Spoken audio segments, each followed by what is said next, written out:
Hello and again welcome back to my new video. যেমন কি তোমরা দেখতেই পাচ্ছ, আমি রেডি হয়ে গেছি আর আমি যাচ্ছি বাড়ি। তো রেডি হয়ে ব্যাগ নিয়ে তারপর আমি চলে গেলাম স্টেশনে। রায়গড়া থেকে ভুবনেশ্বর যাওয়ার ট্রেনটা লেট করেছিল, সেই জন্য ভুবনেশ্বর টু হাওড়া যাওয়ার ট্রেনটা আমি মিস করি।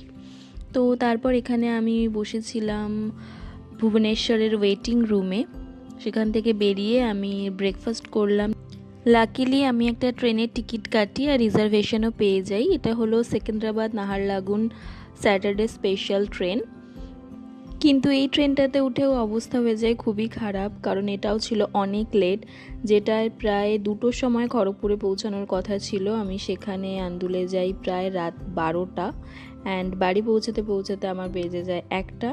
প্রায় 30 ঘন্টার মতো জার্নি করে I was totally exhausted. That's all for today, bye bye.